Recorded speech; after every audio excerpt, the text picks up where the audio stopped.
आईनी तरामीम के लिए पार्लिमानी खुसूसी कमेटी का इजलास। पार्लिमानी कमेटी के सरबराह खुर्शीद शाह इजलास की सदारत कर रहे हैं। Chairman PTI barrister Gohar, opposition leader Omar Ayub इजलास में मौजूद। जेयूआईफे ने इजलास में आईनी तरामीम के लिए मुसवदा पेश कर दिया। मुसवदा 24 नकात पर मुश्तमिल। जेयूआई के सेनेटर कामरान मुर्तजा कहते हैं, हमने अपना ड्राफ्ट कमेटी में पेश कर दिया। हमारा मुसवदा हुकूमत के 56 नकाती मुसवदे का जवाब है।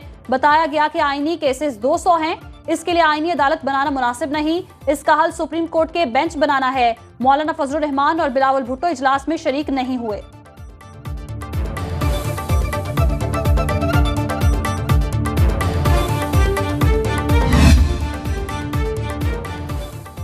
आईनी अदालत का क़याम कायद-ए-आज़म का ख्वाब था। चेयरमैन पाकिस्तान पीपल्स पार्टी बिलावल भुट्टो का सोशल मीडिया पर पैगाम लिखा।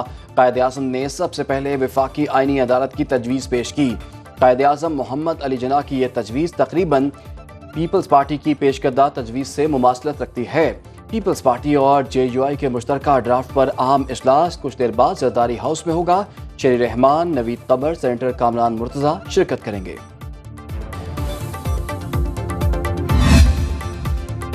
आईनी तरामीम इजलास में हुकूमत और अपोजिशन के दरमियान तल्ख जुमलों का तबादला। ज़राए के मुताबिक अपोजिशन लीडर उमर अयूब खान की हुकूमती रहनुमाओं के साथ तल्ख कलामी। उमर अयूब ने अपने अराकीन की गिरफ्तारियों और मुकदमात का मामला उठाया। बोले, आपने बानी पीटीआई से मुलाकातों पर पाबंदी क्यों लगाई? पुरअमन मुजाहिरीन पर जुल्म किया गया, झूठे मुकदमात बनाए गए। हुकूमत की जानिब से डी चौक पर एहतजाज की कॉल पर तनकीद। वजीर कानून आजम नजीर तारड़ ने कहा, यह इजलास आईनी तरमीम के लिए है, गिरफ्तारी की बात बाद में कर लें।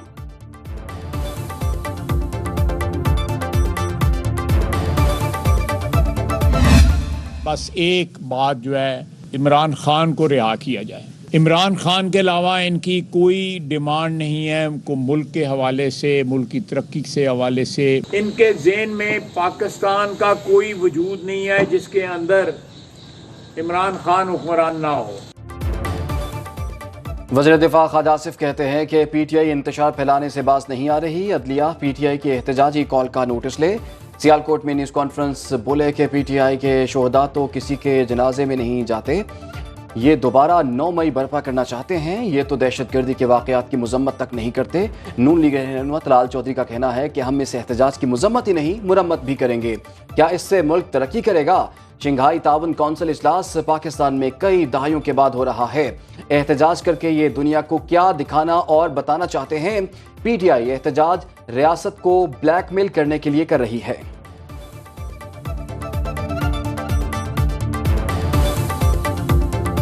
कल फिर एक दफा पीटीआई ने एहतजाज की कॉल का ऐलान किया है। जानबूझकर एससीओ कॉन्फ्रेंस जिस दिन अरूज पर होगी, जो कि पाकिस्तान में कई दहाइयों के बाद हो रही है, क्या फर्क है उस दहशतगर्द में जिसने चाइनीज पर हमला किया कराची में, और क्या फर्क है इस एहतजाज में कि ये एससीओ पर जहां पर वफूद मौजूद होंगे उसको सबोताश करने के लिए हमला कर रहे हैं। वो किसके कहने पर एहतजाज कर रहे हैं? किसके एजेंडा पे काम करना चाहते हैं? चाइना का प्रेसिडेंट आए तो ये एहतजाज करते हैं। अगर IMF के साथ हम बात करें तो ये खत लिखते हैं कि यार पाकिस्तान से बात न करें, मुल्क दुश्मनी के साथ ये काम कर रहे हैं। फिर कहते हैं कि हम मुहिब वतन हैं। पाकिस्तान में इंतहाई अहम इवेंट हो रहा है। दुनिया भर से 900 के करीब आलमी शख्सियात की पाकिस्तान मेजबानी कर रहा है। गवर्नर खैबर पख्तूनख्वा फैसल करीम कुंडी का बयान, कहते हैं ऐसे मौके पर पीटीआई का एहतजाज मुल्क दुश्मन एजेंडा है। इससे आलमी सतह पर पाकिस्तान की तरफ से मनफी पैगाम जाएगा।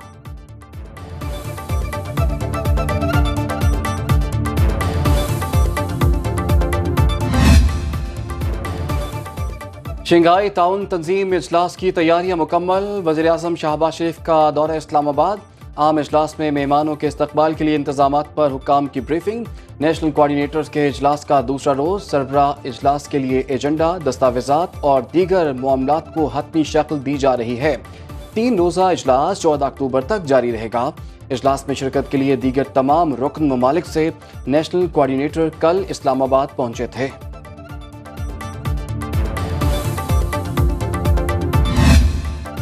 शंघाई ताउन तंजीम इजलास के मौके पर पंजाब के 13 अजला में दफा 144 नाफिज। 4 से ज्यादा अफराद के इज्तिमा पर पाबंदी, कहीं भी जलसे और जुलूस की मुमानत। इस्लामाबाद पुलिस ने सिक्योरिटी के लिए कंट्रोल रूम कायम कर दिया। रावलपिंडी डीजी खान लिया, राजनपुर, मुजफ्फरगढ़ और कोट अदू में दफा 144 नाफिज कर दी गई। पाबंदी का इतलाक हफ्ता 12 अक्टूबर से सोमवार 14 अक्टूबर तक होगा। तहरीक इंसाफ ने आलमी सरबराही के इजलास के मौके पर एहतजाज की कॉल दी है। कोयटा के इलाके दुखी में मजदूरों पर हमले का मुकदमा दर्ज। नामालूम अफराद के खिलाफ मुकदमा थाना सिटी में दर्ज किया गया। पुलिस के मुताबिक मुकदमे में दहशतगर्दी, कत्ल, इक़दाम कत्ल समेत दीगर दफात दर्ज की गई हैं। जुमेरात और जुम्मे की दरमियानी शब दहशतगर्दी के वाक़े में 20 कारकुन जाँ बहक और 7 जख्मी हो गए थे। कराची एयरपोर्ट के करीब खुदकुश बम धमाका केस में अहम पेशरफ। खुदकुश धमाका पाकिस्तान और चाइना के ताल्लुकात खराब करने की साजिश करार। CTD की इब्तदाई रिपोर्ट अदालत में पेश कर दी गई। रिपोर्ट के मुताबिक दहशतगर्दों ने मुल्क दुश्मन गैर मुल्की खुफिया एजेंसी की मदद से धमाका किया। नामालूम दहशतगर्द ने अपनी गाड़ी को चाइनीज बाशिंदों की गाड़ियों के करीब लाकर धमाके से उड़ा दिया। धमाके में 2 चीनी बाशिंदों समेत 3 अफराद मारे गए। खुदकुश धमाके की जिम्मेदारी कलदम तंजीम ने कबूल कर ली। वाक़े का मुकदमा थाना एयरपोर्ट के SHO की मुद्दत में दर्ज कर लिया गया है।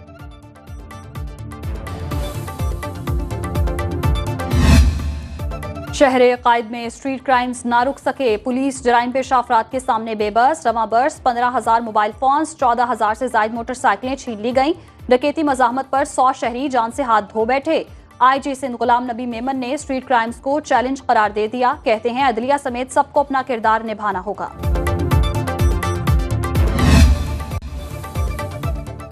मुल्क के बेशतर इलाकों में मौसम गर्म। जनूब मशरकी बहेरा अरब में बनने वाला हवा का कम दबाव शिद्दत इख्तियार कर गया।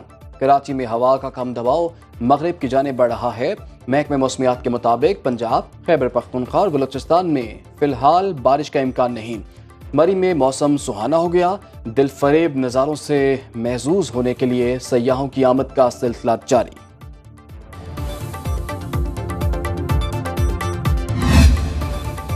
सरगोधा के किन्नू दुनिया भर में मकबूल। जायका और मिठास में अपनी मिसाल आप। नई फसल तैयारी के आखिरी मराहिल में सरगोधा मुल्क की किन्नू की कुल पैदावार की 96% पैदा करता है।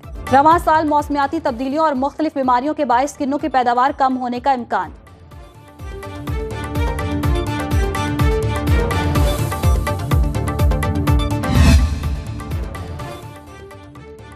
अदालत ने खैबर पख्तूनख्वा को दरामद होने वाले तंबाकू पर एक्साइज सेस टैक्स लेने से रोक दिया। पेशावर हाई कोर्ट का गुज़श्ता समात का तहरीरी हुक्मनामा जारी। हुक्मनामे के मुताबिक आइंदा समात तक दीगर सूबों से दरामद होने वाले तंबाकू पर टैक्स ना लिया जाए। अदालत ने वफाकी और सूबाई हुकूमत से 10 रोज़ में जवाब तलब कर लिया। समात 12 नवंबर तक मुलतवी।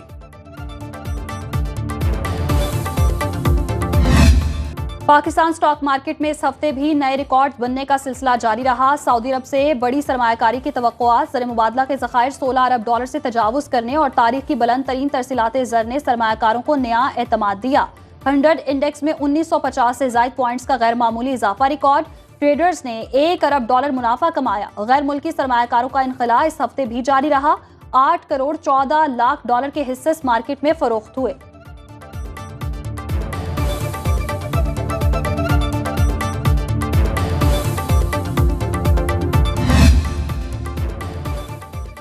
मशरिक़ वस्ता में कशीदगी। गोल्ड और ऑयल मार्केट में गैर मामूली उतार चढ़ाव। इस हफ्ते खाम तेल की कीमत $2 कम होकर $79 फी बैरल पर आ गई। ट्रेडिंग के दौरान खाम तेल $81 में फरोख्त होता रहा। गोल्ड मार्केट में सोना $8 महंगा हुआ। हफ्ते के दौरान सोने की कीमत में $40 का इजाफा रिकॉर्ड। हफ्ते के इख्तिताम पर 1 औंस सोने की कीमत $2,674 पर बंद हुई।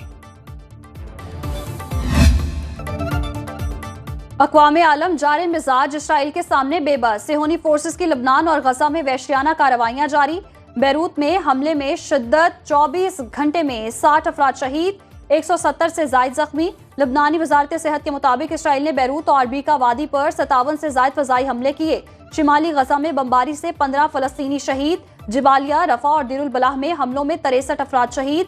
औरतों बच्चों समेत जंग में शहदा की तादाद 42,000 से तजावुज कर गई। हमास और हिजबुल्लाह की जवाबी कार्रवाइयों में 3 इसराइली फौजी मारे गए।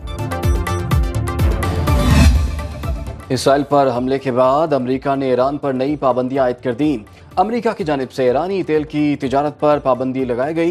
ईरानी तेल की नकलो हमल में शामिल कंपनियों और बहरी जहाज़ों पर भी पाबंदियां आयद। अमरीकी वज़ीर ख़ारजा एंटनी ब्लिंकन का कहना है कि ये पाबंदियां ईरान के मिसाइल और जौहरी प्रोग्राम की फंडिंग रोकने के लिए हैं। रूसी वज़ीर ख़ारजा सरगेई लारोव कहते हैं कि ईरानी जौहरी तनसीबात पर कोई भी हमला ख़तरनाक इश्तियाल अंगेज़ी होगा। बैनुल-अक़वामी एटमी तवानाई एजेंसी के जायज़ों पर गहरी नज़र है। ईरान अपने पुरअमन जौहरी प्रोग्राम को फौजी चैनल पर मुंतकिल करने की कोशिश नहीं कर रहा। अवाम कैमला हैरिस को किसी सूरत सदर मुंतखब नहीं करेंगे। रिपब्लिकन उम्मीदवार डोनाल्ड ट्रंप का कोलोराडो में इंतखाबी रैली से खिताब। बोले, गैर कानूनी इमिग्रेंट से सख्ती से निपटा जाएगा। गैर कानूनी इमिग्रेंट से मुल्क को साफ करेंगे। अमरीकी शहरी या कानून नाफिज करने वाले एहलकार को कत्ल करने वाले इमिग्रेंट को सजाए मौत दी जाएगी। सरहदों को बंद और अमरीका को महफूज बनाएंगे। अमरीकी रियासत फ्लोरिडा में तूफान मिल्टन ने तबाही मचा दी। मरने वालों की तादाद 16 हो गई। 1 करोड़ से ज़ायद शहरी नकल मकानी पर मजबूर। अमरीकी सदर जो बाइडन कहते हैं कि फ्लोरिडा में तूफान से $50 अरब तक का नुकसान हो चुका। सदर आज फ्लोरिडा का दौरा करेंगे। तूफान से फ्लोरिडा का निज़ाम ज़िंदगी मुअत्तल, 22 लाख लोग बिजली की सहूलत से महरूम। इमदादी कार्रवाइयाँ जारी। सऊदी अरब ने वर्क वीज़ों पर क़याम बढ़ा दिया। सीजनल वर्क वीज़ों पर अब 90 दिन क़याम किया जा सकेगा और मज़ीद 90 दिन की तौसी की जा सकेगी। सऊदी वज़ारत हज व उम्रा के मुताबिक सीजनल वर्क वीज़ों की फ़रोख्त पर 50,000 रियाल तक जुर्माना होगा। वीज़े फ़रोख्त करने वाली कंपनी या इदारे को हज सर्विसेज के लिए 5 बरस के लिए ब्लैकलिस्ट कर दिया जाएगा। सीजनल हज व उम्रा को किसी भी तरह आरज़ी या मुस्तकिल वर्क वीज़े में तब्दील नहीं कराया जा सकेगा।